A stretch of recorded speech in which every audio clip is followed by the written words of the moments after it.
Hi, I'm Peter J. Ray. Welcome to my second floor lair. The necktie I'm wearing has the letters FICC. They stand for Federation of Insurance and Corporate Counsel. It's my father's necktie. He was a member of that organization of lawyers who worked for insurance companies. God bless John S. Ray, my good father. Today's topic is John Adams Part 3, the second U.S. president. And we stopped in 1776. The American Revolution had started, the war for independence for the North American English colonies against Great Britain. And Adams was a major player, played a major role. And Boston had been liberated from the British, but New York City had fallen. And John was in Philadelphia for much of the year, away from home in Boston, and he missed his family. He was working too much, and they'd started this humongous undertaking, a war. And wars are terrible things because there's suffering and hard economic times. People die, people are wounded, and Adams was separated from his family, and he was working too much, so he was having a hard time here. And he wrote to his wife Abigail in that summer, 1776, quote, "I want to walk with you in the garden, to go over to the common, the plain, the meadow. I want to take Charles in one hand and Tom in the other, and walk with you, Nabby on your right and John upon my left." So he missed his wife and 4 children. Now there were reports of British atrocities. The British were trying to intimidate Americans through fear, through terror. And Abigail wrote this about the British atrocities, quote, "Let them reproach us for our kindness and tenderness to those who have fallen into our hands. I hope it will never provoke us to repeat their cruelties. Let us put it as much out of their power to injure us, but let us keep in mind the precepts of him who commanded us to love our enemies and to exercise toward them acts of humanity, benevolence, and kindness, even when they despitefully use us." And she's talking here about the loyalists. People were sometimes being very hard on loyalists, and the British who may have been captured. She's a wonderful woman. She's talking about being kind, this Christian principles of love. In September of 1776, Adams and Benjamin Franklin were named to go and meet with Lord Howe in New York City. One last attempt at preventing war, a conference to preserve peace. And so they traveled from Philadelphia to New York City, and on the way they made stops along the way. Took some time, and they had an interesting relationship. This is like the beginning of their relationship. And this one night they shared a room and a bed. Back then often men would share beds because of lack of beds, because the country we weren't a rich country then. And so and then they had the issue of whether the window would be kept open or closed. Now traditionally, people believed that the night air was dangerous, that it was poisonous. So people would, even if it was a nice day, nice weather, they'd close the windows. That's what they believed. The night air was dangerous. Now, Benjamin Franklin he had modern beliefs. He believed in fresh air. He believed in having the window open. So they had this debate. Adams wanted the window closed because he was a traditionalist, and Franklin wanted the window open. So they had a conflict. It was kind of the story of their relationship. They had a lot of conflict over the years. And so Ben Franklin said, well, let's just keep it open and then talk about it, right? And so it was open, and then Adams wrote, quote, "The doctor then began an harangue upon air and cold and respiration and perspiration, with which I was so much amused that I soon fell asleep and left him and his philosophy together." A pretty funny story. Now that did not work out. They did meet with Lord Howe and the British authority, and they were unable to prevent the war. The war continued. Now the following year, in September, the British were advancing on Philadelphia. In the meantime, we haven't talked about. And actually, New York City fell, and then Washington was able to achieve a great victory. He recrossed the Delaware in December of 76, had a great victory at Trenton, New Jersey in December, and Princeton, New Jersey in January. And those are two great victories which helped raise morale, which was very low after New York City fell to the British. And that's when Thomas Paine wrote his book, The Crisis. These are the times that try men's souls. Anyway, into 1777, British still had New York City, and they were advancing on Philadelphia, which was where the Continental Congress was meeting, and which was our capital at that time. And at 3 a.m., the Congress, including John Adams, got word that they needed to go because the British were coming, and so they in the middle of the night they fled. September 18th, 1777, and York, Pennsylvania, became the new capital. And the British took Philadelphia, so this was pretty tough. They'd taken New York City and now Philadelphia. They'd taken our capital, and there had been a few fights, Brandywine and Germantown, but the British were winning the war, winning battles. And anyway, so this was pretty demoralizing. And Adams, like I said, he missed his family, and he wasn't making much money in the Congress. He was demoralized, and he decided to retire from Congress in November. He returned to Braintree. He decided to resume his legal career. He needed to support his family, and he'd already done quite a bit of service. More than 2 years really 3 years for his country. And he actually started resumed his legal career and took on a case. But in December, he was informed that he had been appointed as a diplomat to go to France to try to get French support in the war. And this was a big deal. He spent most of the next 10 years in Europe, in France, in the Netherlands, and in Great Britain. This was a real sacrifice for his family because it meant he was separated from his wife, and from his children. During these times, Adams was writing to his wife, writing letters to his wife. They were corresponding, and one of the letters, was a love letter that he wrote to Abigail that was captured. The British captured this letter, and they published it in the London newspapers. And Adams was very embarrassed. And after that, he refused to write more love letters to Abigail, which was kind of too bad, that he didn't want people laughing at him and making fun of him. And this was hard because, she really missed him. They loved each other, and she wanted these endearing words from him by letter. But he wouldn't do that anymore because of what had happened. In February of 1778, he sailed for France. He brought his son, John Quincy, who was 10 years old. They thought he was old enough to come. And this was the beginning of a very interesting education for John Quincy. Now, this meant that John and Abigail were really separated, because he was crossing the Atlantic. And then the mother and son. Very hard for Abigail and John Quincy because he was still a boy. He was only 10 years old. And it was a very dangerous thing, crossing the Atlantic Ocean, because the British ruled the seas, the British Navy, and very easily he could have been their ship could have been captured by the British, and he would have been arrested. And at one point, there were some tough moments where British ships were coming close and trying to overtake them, but he was able to make it. In fact, at one point there was some action, some fighting. The captain of the ship told Adams to go below because he was his precious cargo. Now, Adams, wanted to he actually wanted to be a soldier. He felt bad that he wasn't fighting in the war as a soldier, and so eventually he came out on deck, with a gun, and he wanted to help. And then shortly thereafter, there was some musket fire that landed just above his head, hit the mast, and the captain said, "What are you doing?" And I told you to go below decks. And Adams says, "Oh, I wanted to help." So anyway, they did make it across the Atlantic safely, and they traveled to Paris, where they joined Benjamin Franklin, who had been involved, very much involved, in the efforts to get the French to become allies in the war.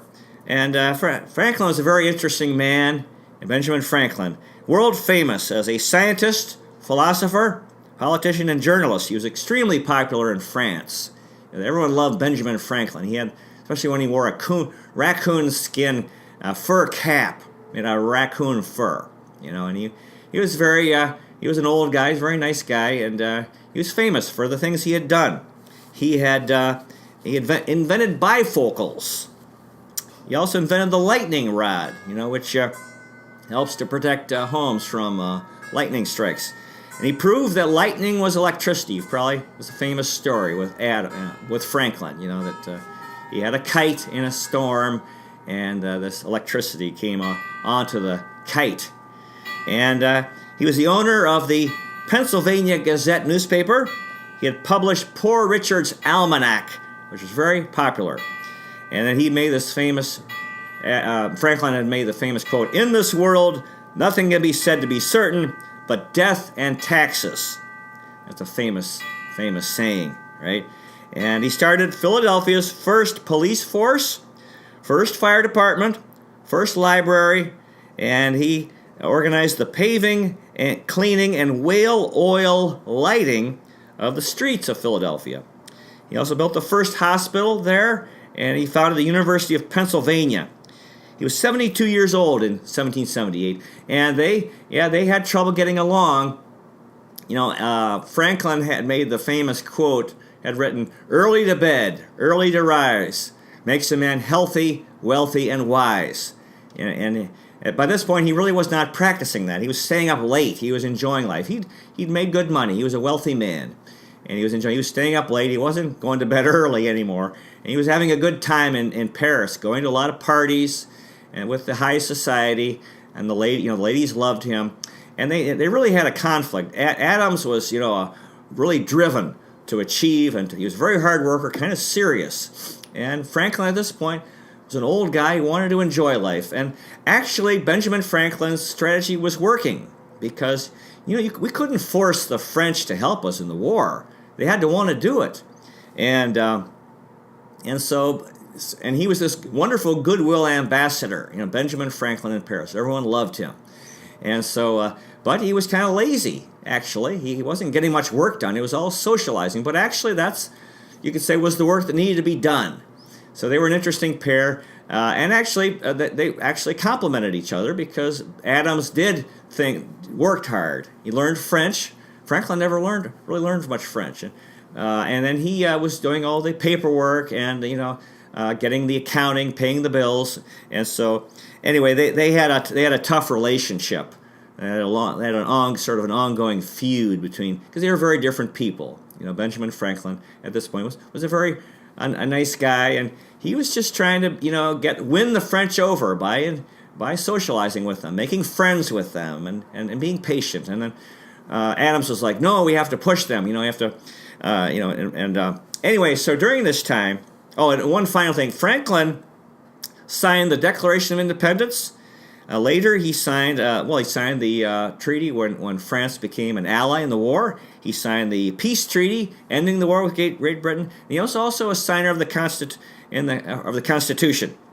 Now, Adams' work in France was to get the French to support the U.S. in the war. We needed an ally. We needed help, and so that was what he was working on, which also Franklin had been doing as well, Ben Franklin. And he wanted French naval support. That was one of the things he kept hammering home.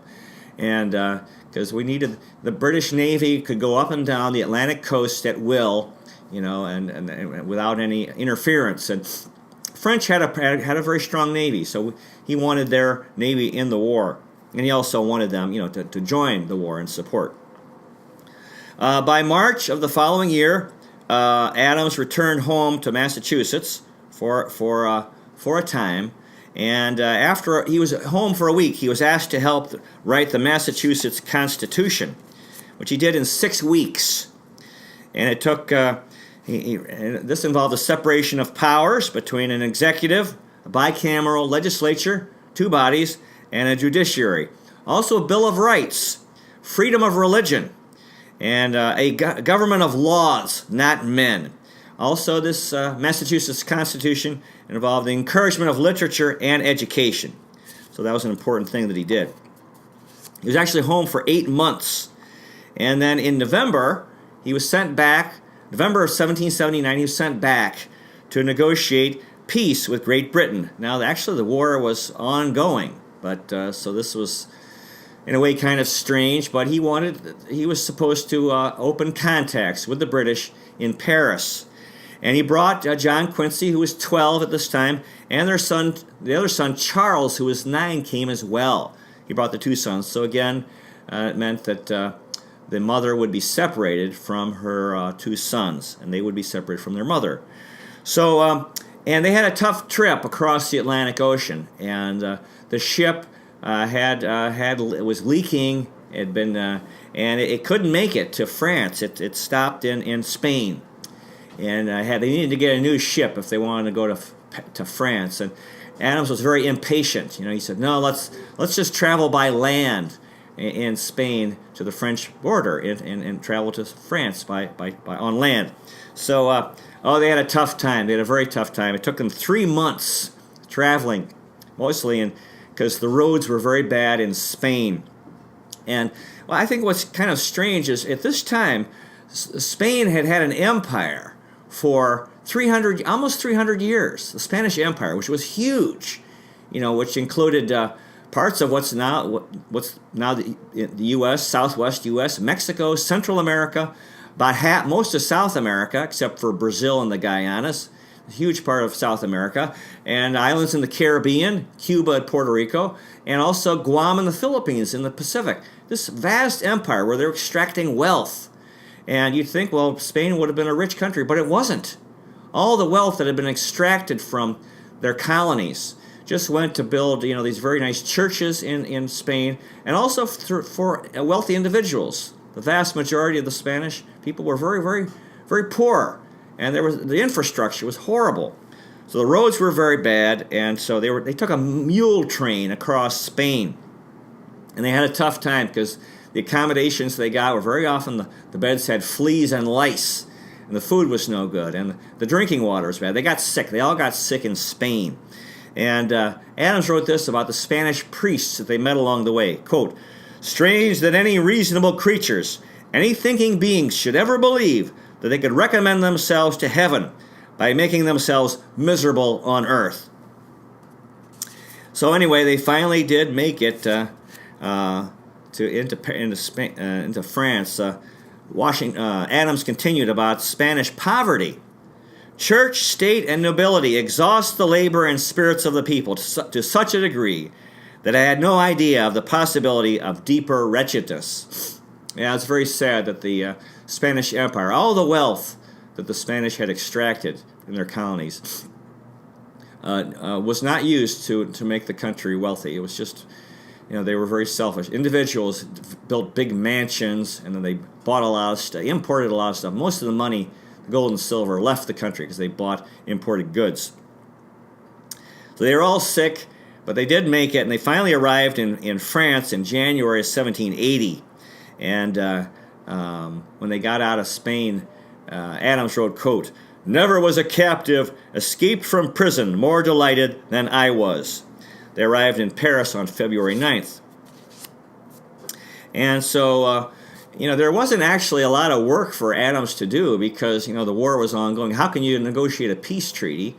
He was kind of there to sort of explore ideas, and he was kind of idle, didn't know what to do with himself. So one thing he actually did on his initiative, without much authority, he moved to Amsterdam, Netherlands in July of 1780, and he was trying to get the Dutch to recognize the United States, and he was trying to borrow money.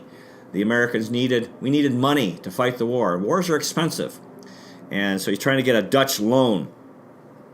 And he was one of the points he was trying to make. Americans wanted to trade with the whole world, not just Great Britain. And as a colony, they were restricted. They could only trade with Great Britain. That was actually a great reason for independence. You could trade with any country. By this time, 35,000 Americans had died in the war, but the population had increased by 750,000.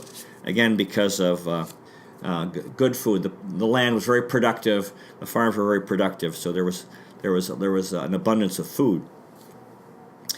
Now, as I mentioned, Adams kept pushing for the French Navy to get involved, and they did join the war. They did support the war, and then he kept pushing there for the French Navy. And then in late in 1789, the news of the Battle of Yorktown was known, and this was the decisive battle in the war. And the French Navy played a key role because these British forces had been bottled up on the York Peninsula in Virginia. And the American forces under General Washington had laid siege, so the British couldn't leave by land. And they couldn't leave by sea as well because the French Navy was out in the Chesapeake Bay. So the thing that Adams had been pushing for was a key thing in the decisive battle that really helped end the war. Now, the peace took 2 more years for the peace treaty to be signed and for the British to leave. But Yorktown was really the battle that won the American Revolution. In April of 1782, Adams was able to get the Dutch to recognize the United States as an independent country. This was a big deal. And he wrote this, quote, "If this had been the only act of my life, it would have been a life well spent." He worked hard on that. He'd been in the Netherlands cultivating contacts, meeting a lot of people. He also got very sick in the Netherlands. Got malaria, almost died. Very, very sick in the Netherlands. And excuse me, about to sneeze. The British, he wrote this in 1782 about the British and peace negotiations with them, which were ongoing. Quote, "Their fears only govern them. If we entertain an idea of their generosity or benevolence toward us, we are undone." So Adams took a very strong stance. They had to be tough. The British were tough. You had to be tough with them, and we weren't going to get anything easy from them. October of 1782, he traveled to. He wrapped up his affairs in the Netherlands, and he traveled to Paris for peace negotiations with the British, and which eventually were successful. And one of the things that Adams should get credit for is that Maine was a part of the United States, and there was haggling over that because it was on the border of Canada, and Canada remained British. And the British wanted Maine to be a part of Canada. And Adams fought for Maine to be in the United States. Of course, he had, in a way, had some self-interest. He was a New Englander, and Maine really is a part of New England. So John Adams was a very smart, strong fellow in these negotiations. He did very important work. And in January of 1783, the peace treaty was signed, although it wasn't ratified. And it would be another 10 months, 11 months until the British pulled out of the U.S. and left. Anyway, he was ready to come home. He was homesick. By September, the final treaty was signed, and Adams, wanted to come home, but he was named to negotiate a commercial treaty with Great Britain. Yes, the peace treaty had been signed, but life goes on, and what's going to be our relationship, and what would be the terms of trade with Great Britain, which would be very, very important. And so he did not come home. And finally, Abigail had gotten fed up with these separations, and so she came to Europe. In June of 1784, Abigail and Nabby traveled to Paris. So his wife and daughter made the trip. Since he wasn't coming home, they came to him. And the 2 sons, Charles and Thomas, were getting ready to enter college at Harvard. So they did not come. So then that meant they were separated from their mother and their sister, and still their father and their other brother. So by this point, John and Abigail had been separated for 6 years and 3 months during his time in Europe. In 1780, during their trip across the Atlantic, Abigail met a second mate. She met the second mate on the ship who had been a prisoner of war in Britain. He escaped Britain in England and then made his way to Holland, and he got help. He approached John Adams, who was there, who was the American diplomat in Holland, and he got help from him to return to the U.S. And Abigail wrote this, quote, By this, said our blessed Savior, shall all men know that ye are my disciples, if ye have love for one another. So John Adams said she's recognized as a good thing that he did to help this American fellow in Holland who needed help. And of course, that was also his responsibility. Diplomats are responsible to help their countrymen overseas. On July 21, 1784, Abigail and Nabby arrived in London. And then John Quincy arrived on July 30th. He had been, I think, in Russia. And then Abigail and John Quincy had not seen each other for 5 years. So this is a very touching reunion, mother and son. He was a young man. And on August 7th, John Adams arrived. So the four were reunited in London, John, Abigail, Nabby, and John Quincy. And then after a time, they traveled to Paris on August 13th. And they had 2 years of family life in Paris. Very interesting. And John was working on negotiating commercial treaties with the British, and Abigail and Nabby were studying French. And then around this time, Thomas Jefferson arrived. He was another American diplomat in Paris, and they spent a lot of time together, John Adams and Thomas Jefferson. In fact, Jefferson became very close to John Quincy. Now, one of the issues after the war was the Anglican Church, because Anglican bishops